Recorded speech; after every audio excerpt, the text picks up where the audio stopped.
When the RMS Titanic sank in 1912, it didn't just leave behind a wreck on the ocean floor, it left behind questions, lots of them. We all know what happened to the ship. We know the iceberg, the panic, the tragedy, the violence playing on. But there's a lesser asked mystery. What happened to the lifeboats that survived when the Titanic didn't? These weren't just wooden boats, they were the last hope of survival. Launched half empty, crowded with fear and floating awkwardly in the aftermath. For a brief moment, for over 2,200 passengers, they were some of the most important objects on the planet. Then, almost overnight, they vanished. No museums, no memorials, no plaques gathering dust somewhere dramatic. So, were they reused, scrapped, hidden, quietly erased to avoid embarrassment? Or is one still out there, living a peaceful, anonymous life as the world's most historically awkward rowing boat? This is the strange afterlife of Titanic's lifeboats, part history, part mystery, and just uncomfortable enough to be fascinating.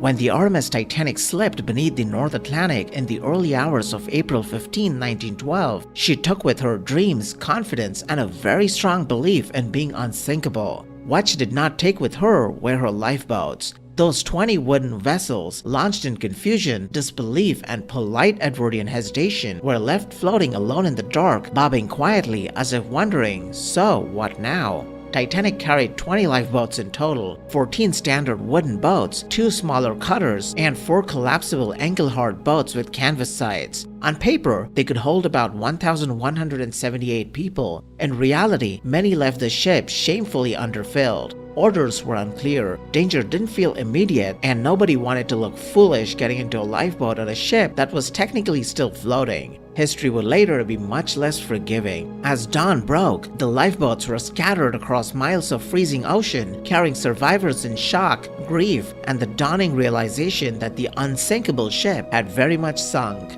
Around 4 a.m., RMS Carpathia arrived and began rescuing survivors in what can best be described as a grim nautical Easter egg hunt. One by one, the lifeboats were either hoisted aboard or towed, finally ending their brief but traumatic stint as the most important real estate on the Atlantic. Lifeboat 2 was the first to be recovered at 4:10 in the morning, with Lifeboat 12 the last at 8:15 a.m. The Carpathia picked up 13 out of the 20 lifeboats and brought them back to New York with her. Rest of the boats, including 4 collapsibles, were set adrift because she didn't have space for them. Collapsible B boat was found again a few days later by the cable vessel Mackay Bennett, but an attempt to bring it on board failed, and it was abandoned for good. Collapsible boat A was later recovered by the White Star liner Oceanic along with 3 decomposing bodies and taken back to New York to be placed with the other lifeboats recovered by the Carpathia. Carpathia arrived in New York carrying survivors, stories, and Titanic's lifeboats, now suddenly historical artifacts,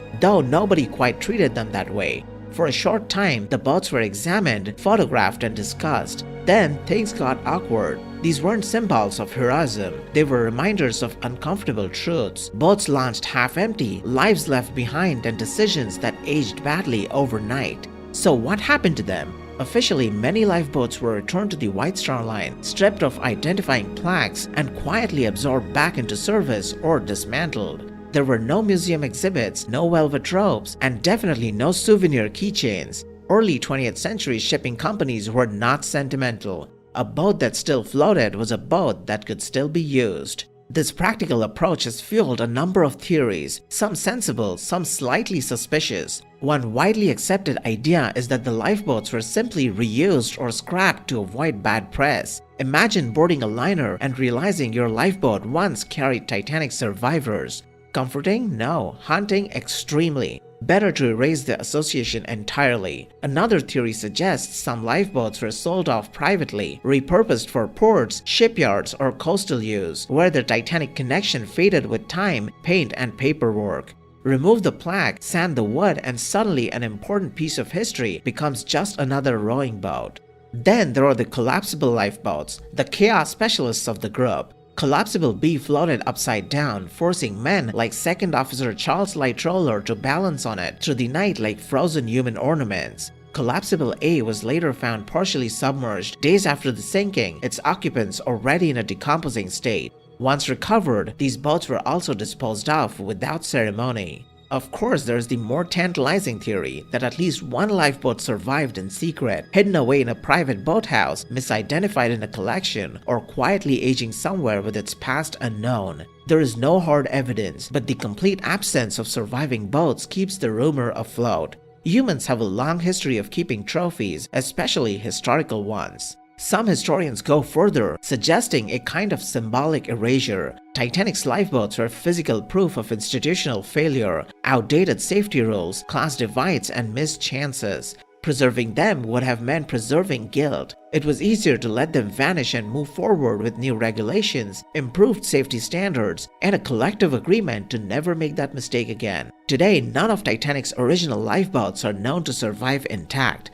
The shipwreck itself remains on the ocean floor, visited by submersibles and documentary makers alike, while the boats that saved over 700 lives quietly disappeared. No glory, no retirement, no happy ending, and perhaps that's fitting. Titanic's lifeboats were never meant to be remembered. They were built for emergencies, not history. They did their job under impossible circumstances and then, like so much of the Edwardian world, slipped quietly into the past, leaving behind questions, theories, and just enough mystery to keep us talking more than a century later. Thank you for watching the video. If you enjoyed the video, hit the like button and subscribe for more.